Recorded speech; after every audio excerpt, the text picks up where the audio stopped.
Okay sorry, we are going to start with part A, और part ए के छोटे chapter से हम स्टार्ट करने वाले हैं, जिसमें से सबसे पहले I have picked up lesson number 7, corporate social responsibility. अगर आपके पास बुक है वेल एंड गुड, अगर आपके पास बुक नहीं है तो इस चैप्टर का पीडीएफ मैंने आपको शेयर किया हुआ है, उससे पढ़ सकते हो, और else you can just see on the screen, that will be sufficient. You can carry a resistor with you in which you can keep on writing, ठीक है। चलिए, तो हम लोग स्टार्ट करने वाले हैं कॉर्पोरेट सोशल रिस्पॉन्सिबिलिटी, और जो कुछ भी हम लोग पढ़ेंगे, हम लोग कौन सा एक्ट पढ़ेंगे बताइए इस सब्जेक्ट के अंदर? कंपनीज एक्ट, ठीक है। Okay, what do we know, what do we mean by the word corporate? Corporate का मतलब क्या हुआ? कंपनी, यस और no? What is the meaning of social responsibility? Social responsibility means responsibility towards the society. देखिए, जितनी भी ये companies होती हैं, ये कंपनी कहाँ बनती है? सोसाइटी में। हम लोग सोसाइटी से रिसोर्सेज लेते हैं, हम इनसे रॉ मटेरियल लेते हैं, हम इनका लेबर लेते हैं, हम लैंड लेते हैं। तो आज अगर हमारी कंपनी सोसाइटी से इतनी सारी चीजें ले रही हैं, तो सोसाइटी के प्रति हमारी एक रिस्पॉन्सिबिलिटी भी बनती है, ठीक है। कंपनीज से ये कहा गया कि भाई, आपने इतने रिसोर्सेज लिए हैं, तो आपकी एक रिस्पॉन्सिबिलिटी बनती है सोसाइटी की तरफ, और इसी रिस्पॉन्सिबिलिटी को क्या कहा जाता है?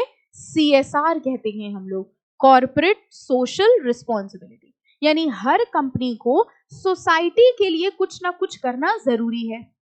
अब अगर नॉर्मली किसी से कहा जाए, मान लीजिए आपकी जॉब लग गई और हम आपसे कहें भाई आपकी सैलरी आती है, आपको डोनेशन करना है, ठीक है, तो हो सकता है आप डोनेशन ना करें।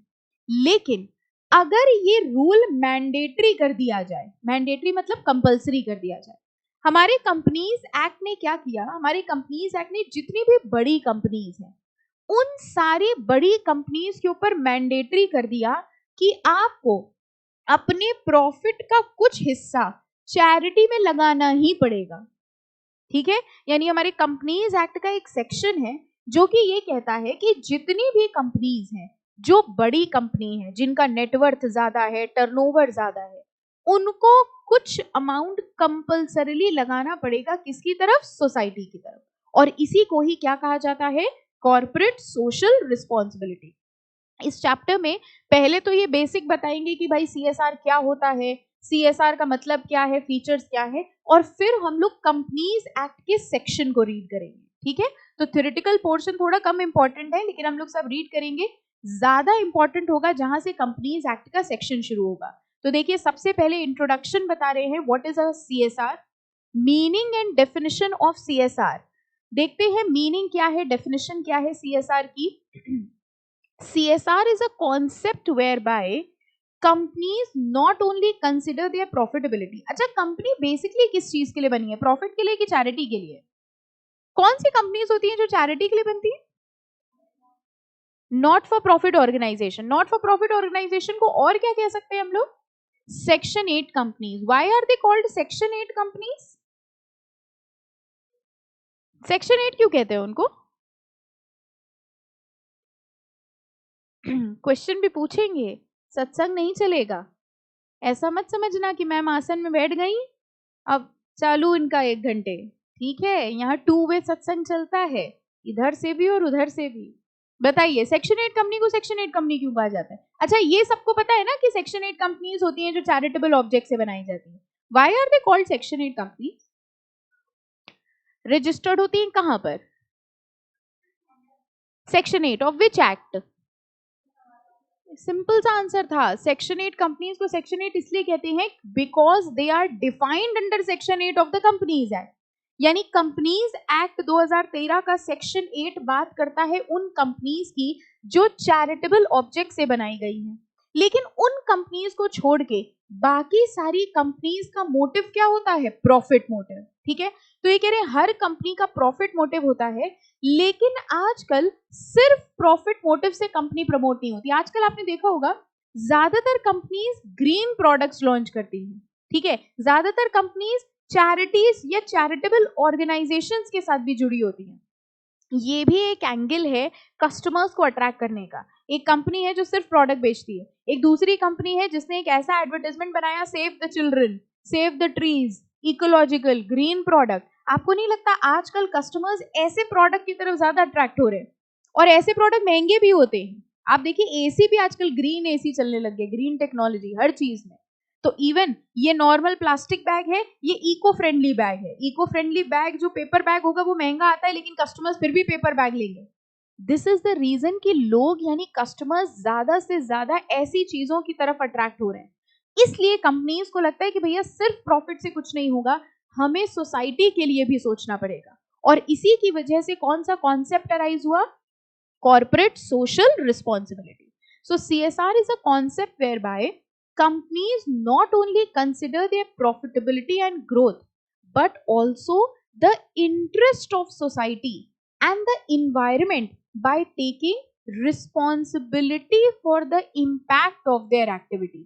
यानी उन्होंने जो भी एक्टिविटीज करी उसका जो इम्पैक्ट पड़ रहा है सोसाइटी पे, उसकी रिस्पॉन्सिबिलिटी ले रहे हैं। यानी एक कंपनी की रिस्पॉन्सिबिलिटी है कि उनके जो स्टेक होल्डर्स हैं, उनके शेयर होल्डर्स हैं, उनकी सोसाइटी है, उनके ऊपर पॉजिटिव इम्पैक्ट जाए कंपनी का। और उसका तरीका भी यही होगा कि हम उनके लिए कुछ कंट्रीब्यूट करें, हम उनके लिए डेवलपमेंट करें। ओके, अच्छा आपने ये नोटिस किया है कई बार आजकल अपनी सिटी में, आपने नोटिस किया बहुत सारे ऐसे चौराहे होते हैं जिनको बहुत अच्छा डेकोरेट कर दिया गया है। कभी नोटिस किया आपने? वॉल्स पे पेंटिंग्स हैं, चौराहों पे डेकोरेशन है, या कहीं कहीं पे ग्रीन बेल्ट बना दी गई है। ग्रीन बेल्ट जानते हो क्या होता है? देखी सबने, आपको पता नहीं है उसको ग्रीन बेल्ट बोलते हैं। कभी आपने देखा जो बीच वाला डिवाइडर होता है उसमें पेड़ लगे होते हैं, that is a green belt. ठीक है, और कई बार ये जो डेकोरेटेड चौराहे बताए हमने आपको या डेकोरेटेड वॉल्स बताई, वहां आप ध्यान दीजिए तो कंपनी का नाम लिखा होता है। आप कहीं जाइएगा तो ध्यान से देखिएगा, ये क्या है आपको पता है? This is CSR, this is just a way of CSR.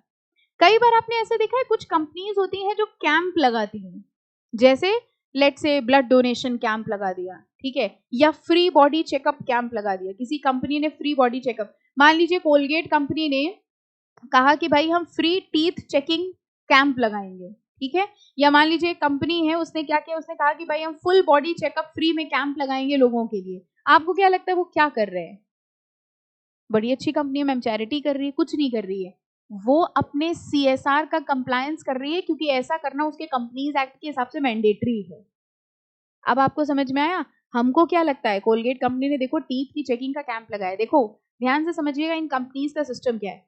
Companies act ने इनसे कहा कि आपको सोसाइटी के लिए कुछ करना है, उसमें भी ये सोचते हैं हम ऐसा कुछ करें जिससे हमारा ही फायदा हो। अब सोच के देखो, अगर कोलगेट कंपनी ने फ्री डेंटल चेकअप कैंप लगाया है, बताइए इससे चैरिटी तो हुई, कंपनी को क्या फायदा हुआ? आधे ज्यादा लोगों के दांत खराब निकलेंगे।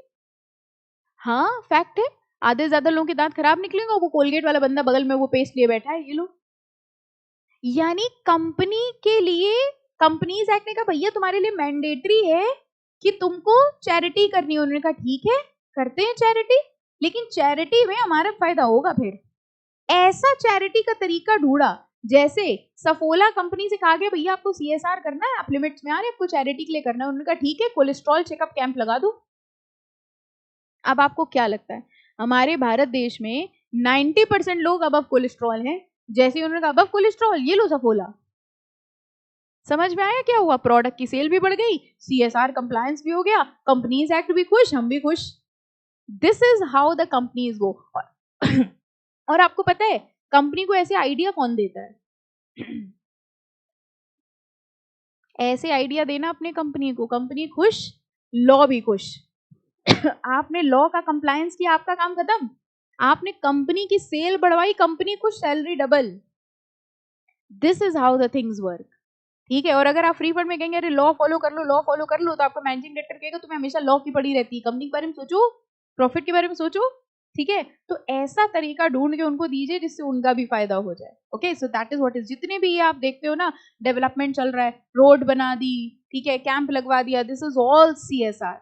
वो इसलिए कर रहे हैं क्योंकि करना कंपनीज एक्ट के हिसाब से मैंडेटरी है। ओके चलो, the basic premise is that when the corporation gets bigger in size, apart from economic responsibility of earning profit, there are many other responsibilities attached to them। यानी जैसे जैसे company बड़ी होती है, सिर्फ प्रॉफिट उनका ऑब्जेक्टिव नहीं होता है, और भी ऑब्जेक्टिव्स होती हैं, जिसमें से एक ऑब्जेक्टिव क्या है? Social responsibility. अब देखो इस पैराग्राफ से आपको समझ में आ रहा होगा कि एग्जाम में कुछ नहीं पूछने वाले। क्या एग्जाम में सीएस एग्जीक्यूटिव कि कंपनी लॉ के पेपर में क्या आपसे ये पूछा जा सकता है what do you mean by CSR? आपको नहीं लग रहा बहुत आसान क्वेश्चन हो गया?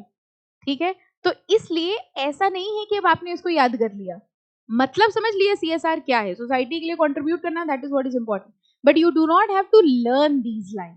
ये हम इसीलिए बता रहे हैं क्योंकि आपकी एक हैबिट है, जैसे ही चैप्टर शुरू हुआ लर्न करना शुरू कर दिया। Don't do that, okay? हम बता देंगे कहाँ या क्या याद करना है। अब इनको पहचानते हैं? पहचानते हैं? ना पहचानते हो तो सर्च कर लेना कौन है, ठीक है? तो अब इस बार इंस्टीट्यूट ने जो बुक लॉन्च करी ना, उसमें थोड़ी फोटो वोटो बना दी है। पहले फोटो वोटो नहीं थी तो बड़ी बोरिंग सी बुक थी, उनको लगा फोटो वोटो डाल देंगे 2-4 लोगों की तो बुक इंटरेस्टिंग होगी, है ना?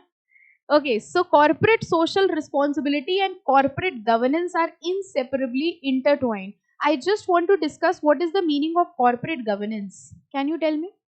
उसके भी पहले हम आपसे पूछना चाहेंगे व्हाट इज आईसीएसआई? मैम ये कैसा क्वेश्चन पूछ रही है, तो गलत बात है। What is ICSI and how do you know ICSI? Come on, what is ICSI? Mask के अंदर से बोलने से आवाज आती है, बोल सकते हो। Institute of company secretaries of India. किसका इंस्टीट्यूट है ये?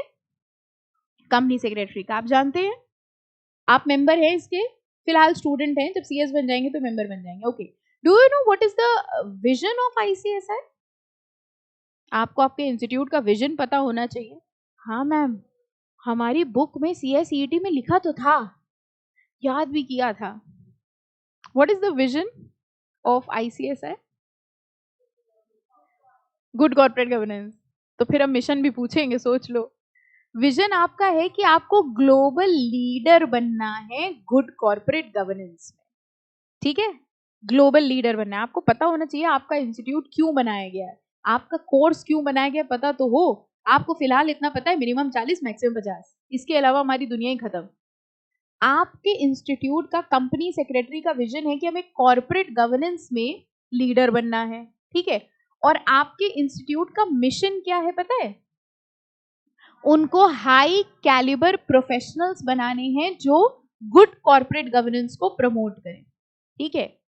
दोनों ही बातें आपको पता है, लेकिन बच्चों को क्या नहीं पता होता है पता है? What is corporate governance? And believe me, professional तक बच्चे चले जाते हैं, उनको ये नहीं पता चल पाता कॉर्पोरेट गवर्नेंस क्या है, हमको किसके लीडर बनना है। कॉर्पोरेट गवर्नेंस का लीडर बनना है, but what is corporate governance? So this word, ये कॉर्पोरेट गवर्नेंस शब्द आपके लिए बहुत इंपॉर्टेंट है। कॉर्पोरेट गवर्नेंस का बेसिक मतलब होता है complying with all the rules and regulations.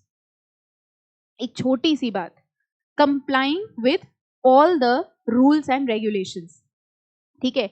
एक कंपनी के ऊपर जितने लॉ लग रहे हैं, जितने रूल्स लग रहे हैं, जितने प्रोसीजर्स लग रहे हैं, वो सब कंप्लाई हो रहे हैं कि नहीं, इसको देखना कहा जाता है कॉर्पोरेट गवर्नेंस। कॉर्पोरेट को गवर्न कैसे किया जा रहा है, और रूल्स एंड रेगुलेशंस के कंप्लायंस में हमको लीडर बनना है। यानी पूरे वर्ल्ड में अगर कहीं पर भी ये पूछा जाए कि रूल्स एंड रेगुलेशंस को कंप्लाई कराने के लिए कौन बंदा होता है, तो बताइए किसका नाम आना चाहिए? Company secretary. Now do you realise कि आप कहाँ बढ़ रहे हैं, क्या करना है? और अगर आपको कंपनी के रूल्स एंड रेगुलेशंस का कंप्लायंस चेक करना है तो उसका फर्स्ट स्टेप क्या होना चाहिए? आपको कंपनी के ऊपर लगने वाले रूल्स एंड रेगुलेशंस के बारे में पता होना चाहिए। ओके फाइन, तो यही देखो लिखा है कि corporate social responsibility and corporate governance, ये दो वर्ड हैं जो इनसेपरेबल हैं, एक दूसरे के साथ ही लिए जाते हैं। अगर हमें कॉर्पोरेट गवर्नेंस सारे रूल्स एंड रेगुलेशंस कंप्लाई करने हैं तो हमको ये रूल रेगुलेशन भी कंप्लाई करना होगा कि हमको सोसाइटी के प्रति कंट्रीब्यूशन करना है, ठीक है? तो ये सिर्फ एक इंट्रोडक्टरी मैटर है, इसमें मार्क क्या करना है आई विल टेल यू। ये जो अभी हमने स्किप किया है, क्या आप भी इसको स्किप कर देंगे? स्किप करेंगे नहीं, आपको एक एक लाइन एक एक वर्ड पढ़ना है, ठीक है? जहां जो डाउट होगा वो आप हमसे पूछेंगे। ये आप स्किप कर सकते हो क्योंकि यहाँ पर देखिए लिखा है कि सीएसआर का इवोल्यूशन कब हुआ। कह रहे 20th सेंचुरी में ये वर्ड ओरिजिनेट हुआ, फिर इसकी लॉन्ग हिस्ट्री बताई है इन्होंने। ये आप चाहे तो स्किप कर सकते हैं, अगर आपका पढ़ने का मन करे तो आप रीड कर लीजिएगा, कोई डाउट हो तो हमसे पूछ लीजिएगा, ठीक है? जो इंपॉर्टेंट मार्क करना है वो यहाँ पर आइए, इवोल्यूशन ऑफ सीएसआर। देखिए एक लाइन लिखी है, evolution of CSR from profit to sustainability. हमको ये बताइए कि अभी तक हम लोगों ने सेक्शन पढ़ना शुरू कर दिया है क्या? एक्ट शुरू हो गया है? अभी तक एक्ट शुरू नहीं हुआ है। अभी ये सिर्फ किसके बारे में बता रहे हैं? सीएसआर के बारे में। अभी कंपनीज एक्ट 2013 के प्रोविजन शुरू होंगे, तब एक भी लाइन, एक भी वर्ड स्किप मत करना, ठीक है? अभी सिर्फ इंट्रोडक्शन है। कह रहे हैं इवोल्यूशन ऑफ सीएसआर, सीएसआर कैसे ओरिजिनेट हुआ? From profit to sustainability. पहले हमारा ऑब्जेक्टिव सिर्फ क्या होता था? प्रॉफिट। लेकिन अब हम किसकी तरफ मूव करने वाले हैं? Sustainability. What is sustainability? Sustainability की एक लाइन होती है कि हम आज अपने रिसोर्सेस को इस तरह से यूज करें कि हम फ्यूचर जेनरेशंस के लिए भी प्रिजर्व कर सके। ये सस्टेनेबिलिटी होता है। और आपको नहीं लगता जब हम सीएसआर कर रहे हैं तो सस्टेनेबिलिटी भी करेंगे? सीएसआर का मतलब हम आज अपनी सोसाइटी के लिए कंट्रीब्यूट कर रहे हैं ताकि आगे की फ्यूचर जनरेशन सिक्योर हो सके। तो हम शुरू तो हुए थे प्रॉफिट के साथ, लेकिन आज हम लोग मूव कर रहे हैं किसकी तरफ? सस्टेनेबिलिटी की तरफ। क्या क्या चीजें देखिए इंक्लूड कर ली है? Sustainability, profit, फिलेंथ्रॉफी। फिलेंथ्रॉफी का मतलब होता है चैरिटी, लिख लीजिए वहां पे या रजिस्टर्स में लिख लीजिए। फिलेंथ्रॉफी का मतलब होता है चैरिटी। स्ट्रैटेजिक गिविंग, यानी हमें सीएसआर को अपनी कंपनी की स्ट्रैटेजी में इन्वॉल्व करना है। हमारी कंपनी की बहुत सारी स्ट्रैटेजीज होनी चाहिए, जिसमें से एक स्ट्रैटेजी ये भी होनी चाहिए कि हमें किसके लिए काम करना है? सोसाइटी के लिए। Community investment and community partnership. Community mean society. हमें सोसाइटी में इन्वेस्टमेंट करना है, हमें सोसाइटी के साथ पार्टनरशिप करनी है ताकि हम एक अच्छी सोसाइटी डेवलप कर सके। तो अगर हम इवोल्यूशन ऑफ सीएसआर की बातें करते हैं तो ये सारे वर्ड्स आ जाएंगे। हमें प्रॉफिट के बारे में तो सोचना ही है, प्लस हमें चैरिटी के बारे में सोचना है, हमें चैरिटी को अपनी स्ट्रेटेजी बनाना है, हमें सोसाइटी में इन्वेस्टमेंट्स करने हैं और सोसाइटी को पार्टनरशिप की तरह लेना है ताकि हम सोसाइटी का डेवलपमेंट कर सके। और इन सब चीजों के डेवलपमेंट के लिए हमें क्या करना पड़ेगा? CSR, okay, corporate social responsibility. Any confusion, any doubt in any word? Okay, बस यही चार्ट था। फिर देखो इसमें इन्होंने इंडियन सिनेरियो शुरू किया है, जिसमें आपको इंपॉर्टेंट मार्क करना है फैक्टर्स इन्फ्लुएंसिंग सीएसआर। मार्क कर लीजिए इंपॉर्टेंट इसको, फैक्टर्स इन्फ्लुएंसिंग सीएसआर। कह रहे हैं सीएसआर करना क्यों जरूरी है? Why do we need CSR? Okay, सबसे पहला point, globalisation. Can you tell me what is globalisation? Globalisation का मतलब क्या हुआ? हाँ, ग्लोबलाइजेशन मतलब एब्सोल्युटली बाहर की कंट्री के साथ रिलेशनशिप एस्टैब्लिश करना। यानी जब हम बाहर वालों के साथ रिलेशन एस्टैब्लिश कर रहे हैं तो हम ग्लोबलाइज्ड हो रहे हैं। देखिए क्या होता है, बाहर के लोग, अच्छा आप बताइए, बाहर के लोग अगर हमारी कंपनी में इन्वेस्ट करते हैं तो उसको क्या कहते हैं? Have you heard about FDI? What is FDI? Foreign direct investment. Foreign direct investment में कौन कहाँ इन्वेस्ट कर रहा है? बाहर वाले इन्वेस्ट कर रहे हैं हमारी कंट्री में। बाहर वाले हमारी कंट्री में इन्वेस्ट तभी करेंगे जब हमारे कंट्रीज की कंपनी सीएसआर फॉलो करती है। आप खुद सोच के देखिए, बाहर वाले सोचेंगे कि अगर यहाँ की कंपनी अपनी सोसाइटी के बारे में सोचते हैं, शेयर होल्डर्स के बारे में सोचते हैं, एनवायरमेंट के बारे में सोचते हैं, यानी ये एक अच्छी कंपनी है और अगर ये अच्छी कंपनी है तो हम इसमें इन्वेस्टमेंट करेंगे। ग्लोबलाइजेशन में बाहर की एंटिटीज उन कंपनीज में इन्वेस्ट करना प्रेफर करती हैं जो इको फ्रेंडली हैं, जो एनवायरमेंट फ्रेंडली हैं, जो शेयर होल्डर के बारे में सोचते हैं, और इस वजह से सीएसआर करना जरूरी है। अगर हम चाहते हैं कि बाहर के लोग हमारे यहाँ इन्वेस्ट करें तो हमें क्या करना जरूरी है? सीएसआर। ओके, देखिए लिखा है globalisation coupled with focus on cross-border trade, multinational enterprises and global supply chain is increasingly raising CSR concern relating to human resource management, environmental protection, health and safety among other things. इस पूरे point में सिर्फ एक word important है, क्या? Globalisation. अगर factors influencing CSR की बात करेंगे तो आप सिर्फ एक वर्ड लिख सकते हैं, क्या? ग्लोबलाइजेशन।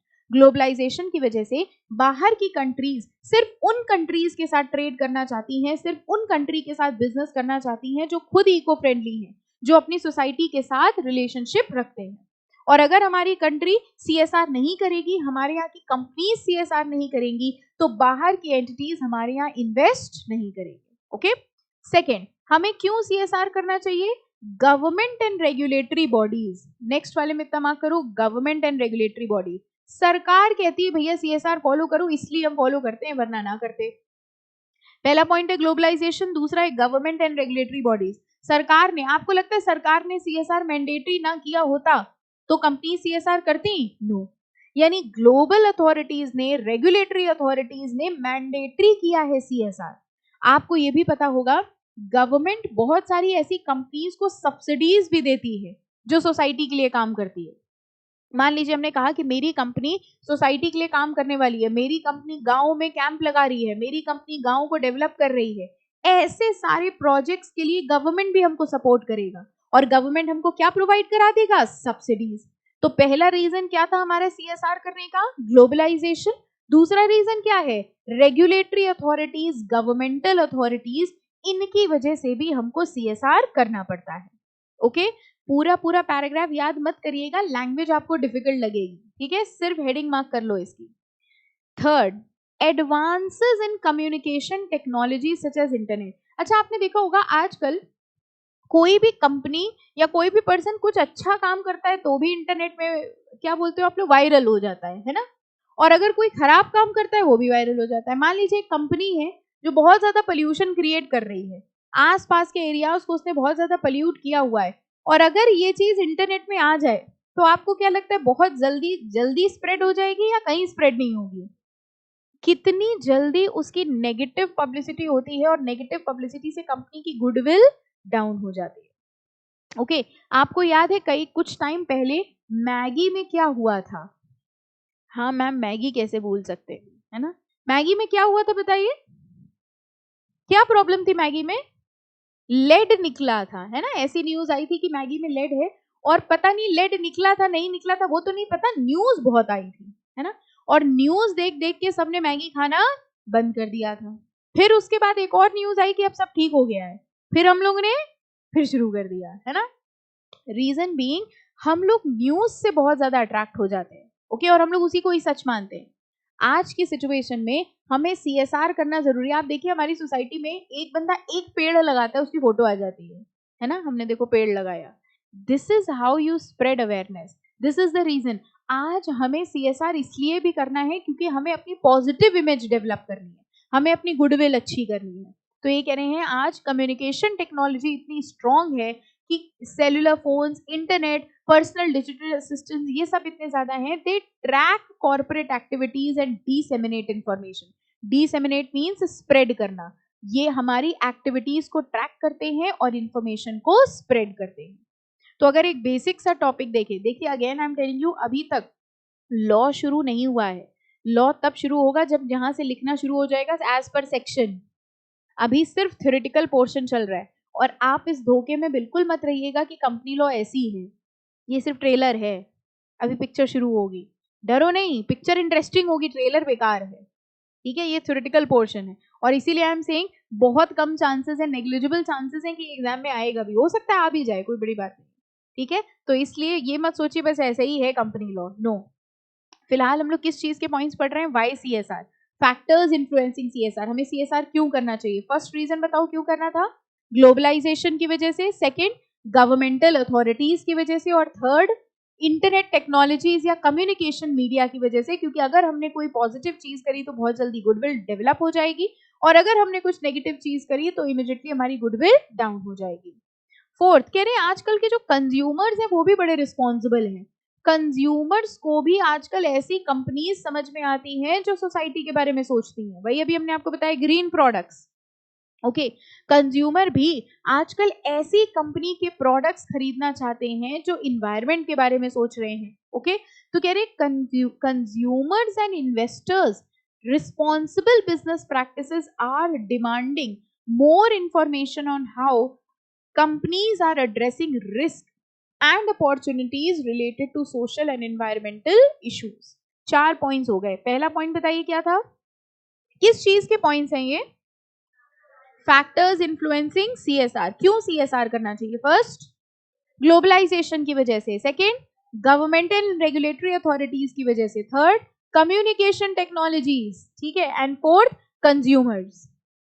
फिफ्थ कह रहे भैया देखो सबसे बड़ा रीजन ये है कि अगर हम लोग फॉलो नहीं करेंगे तो हमारे ऊपर पेनल्टी लग जाएगी, एज सिंपल एज दैट। कोई भी कंपनी सीएसआर क्यों कर रही है? इसलिए कर रही है क्योंकि अगर हम सीएसआर नहीं करेंगे तो हमारे ऊपर पेनल्टी लग जाएगी। तो ये कह रहे हैं breach of corporate ethics have contributed to elevated public mistrust of corporation and highlighted the need for improved corporate governance। कह रहे हैं जहां कहीं भी ऐसा होता है कि कंपनी की थोड़ी वैल्यू डाउन हो रही है, कंपनी के बारे में कोई गलत न्यूज आ रही है, वैसे ही लोगों का कंपनी के ऊपर से ट्रस्ट क्या हो जाता है? खत्म हो जाता है। जैसे ही न्यूज आ गई, जैसे हमने आपको बताया ना मैगी की न्यूज आ गई, भाई मैगी में ये है, अब पता नहीं था नहीं था, लेकिन इमीडिएटली लोगों का ट्रस्ट जो है वो खत्म हो गया। और ऐसा ही जब भी होता है तो इसके जो कॉम्पिटिटिव प्रोडक्ट्स होते हैं उनके एडवर्टाइजमेंट ज्यादा आने लग जाते हैं, है ना? ऐसा होता है ना, मैगी पे जैसे ही हुआ वो दूसरे yippee yippee खूब चलने लग गए थे। So this is the reason, this is the opportunity.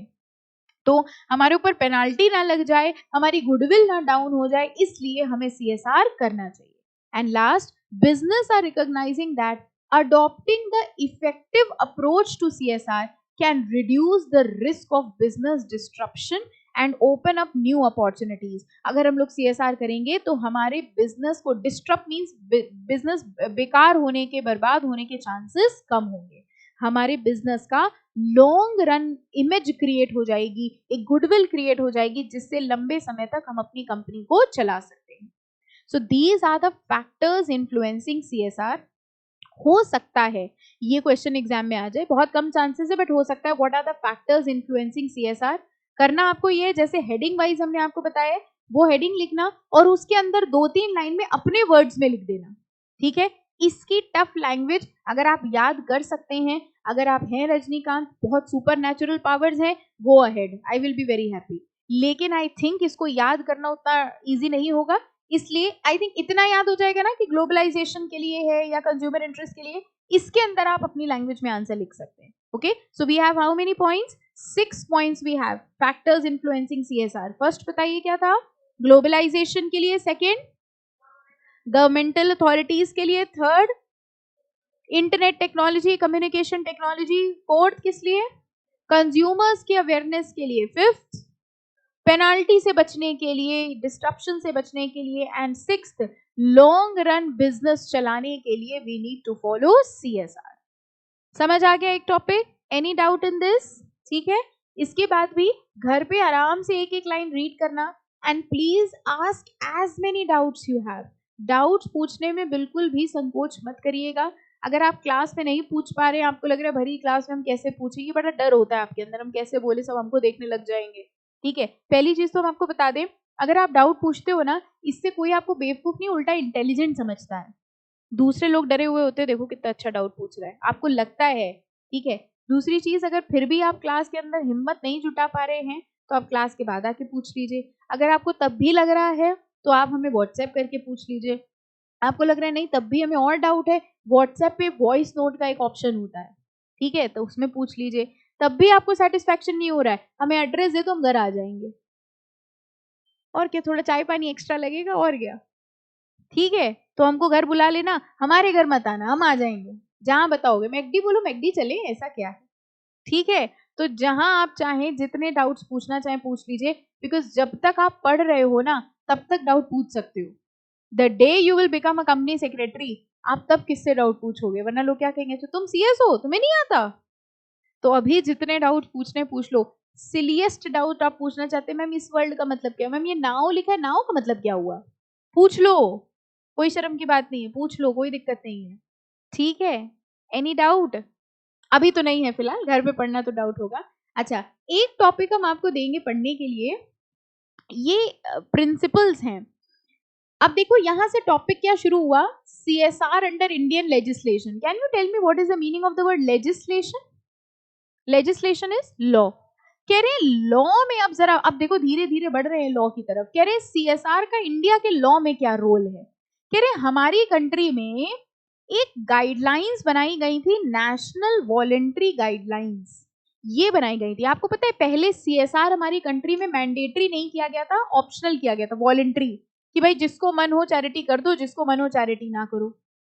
तब उन्होंने ये वॉलेंट्री गाइडलाइंस लॉन्च करी, national voluntary guidelines on social, environmental and economic responsibilities. जिसको फिर नाम चेंज करके बनाया गया national guidelines on responsible business conduct in the year 2019। और ये इसके प्रिंसिपल्स हैं, बड़े सिंपल सिंपल प्रिंसिपल्स हैं। जैसे देखो, businesses should conduct and govern themselves with integrity, business should provide good services। ये एक बार आपको रीड करने हैं 9 प्रिंसिपल्स। ये एक दूसरा क्वेश्चन बन सकता है कि नेशनल वॉलंटरी गाइडलाइंस के प्रिंसिपल्स क्या है। ठीक है, मार्क कर लो इसको, important, principles of national voluntary guidelines, और ये 9 प्रिंसिपल्स हैं।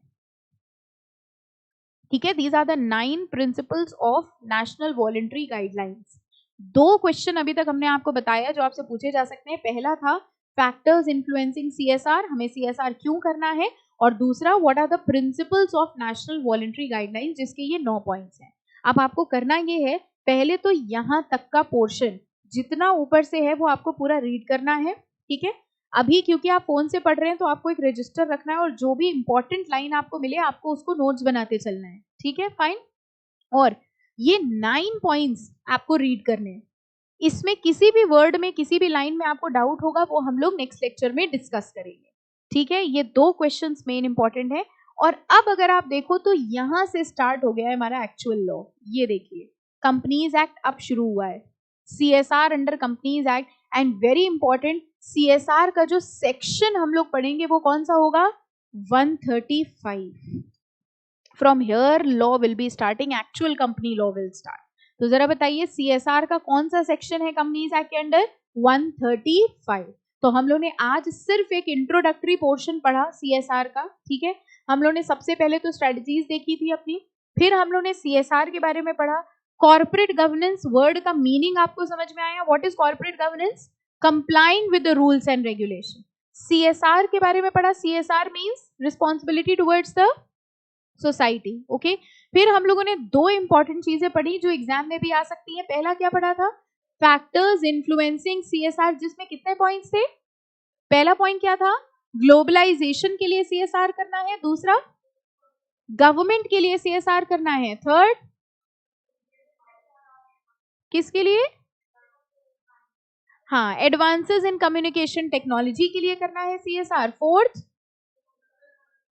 कंज्यूमर्स के लिए, ठीक है, फिफ्थ किसके लिए करना है, breach of penalty, and sixth long run में अपनी बिजनेस को चलाने के लिए we need to have CSR. और फिर इंडियन लेजिस्लेशन की बात करें तो कौन सी गाइडलाइंस आई थी, नेशनल वॉलंटरी गाइडलाइंस, जिसके 9 प्रिंसिपल्स हैं, जो आपका होमवर्क है। ठीक है, ये 9 प्रिंसिपल्स आपको पढ़ के आना है, और नेक्स्ट लेक्चर से हम लोग स्टार्ट करेंगे एप्लीकेबिलिटी। Okay, fine. कौन सा सेक्शन है सीएसआर का, 135। एनी कंफ्यूजन, एनी डाउट, पक्का, ओके, चलिए, थैंक यू।